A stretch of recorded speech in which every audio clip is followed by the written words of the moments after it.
Hello everyone, the Chart Guys have been working on an introductory technical analysis course for quite some time now, and after surveying hundreds of traders with what would be the most sought after information regarding technical analysis, we came up with this course, When to Enter and Exit. It covers over 5 hours of the basics on when to enter and exit, and we feel after watching this course it will help build a foundation of technical analysis knowledge which will eliminate a lot of the uncertainty in the world of trading stocks.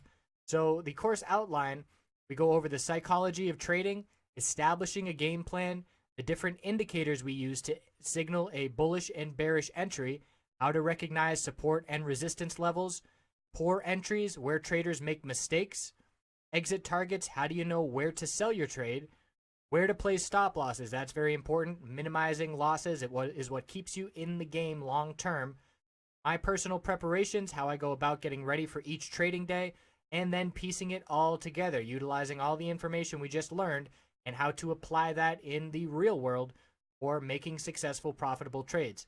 As a bonus, we also include a lot of information on finding entries and exits utilizing patterns, and you can find these patterns on every time frame on pretty much any stock and commodity trading, and certainly being able to recognize those patterns can give you an edge as well. So we hope you will check this out. Again, it's an introductory level course. So if you are new to technical analysis and trying to get a firm grasp on things and feeling a little bit overwhelmed, then this course is for you. I hope you check it out. Appreciate you watching. Checking Facebook daily, weekly, shorter term time frame. So the bears controlled today, but it was a pretty contained day with a small range. We did close near the low, which does mean the momentum is favoring the bears, but this is still a potential bull flag consolidation pattern after the breakout. And we're looking down at support of 126.84. So it's really going to depend on what the overall S&P 500 does. We're in an extremely tight range between the middle Bollinger Band on the daily and the all-time high. And if you've been watching those SPY videos, it's really the same story over the past couple of weeks while we're just waiting for a break. And the inauguration tomorrow could be the catalyst to give us a break in one direction or the other. And whichever direction the S&P 500 goes, we're going to see it correlate with Facebook. If it's a bearish reaction and we lose the middle Bollinger Band daily support, we're looking down at the gap of 126.73 and the 100-day moving average of 124.33. If it's a bullish reaction and we head to new all-time highs, Facebook bulls are certainly set up for continuation. And we're looking at 128.43, 129.27, and then 130 psychological resistances.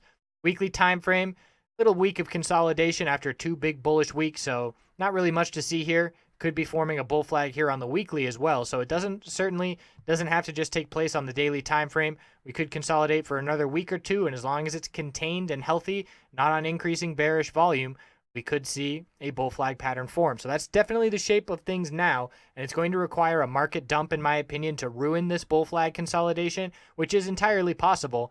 So we're going to be watching the reaction tomorrow very closely and seeing how it translates into these individual names. So looking at Facebook on the daily time frame, there was really no question as to who was in control today. That is after we hit the new low of the day. So we had our base of support off the 200 period, 5-minute moving average, high of the day. And then right here, when we hit a new low of the day and lost that support, that was when the bears took over for the day. We did see a bounce, but it was a lower high, pulled back, lower highs, lower lows, bears taking over and closing near the low of the day.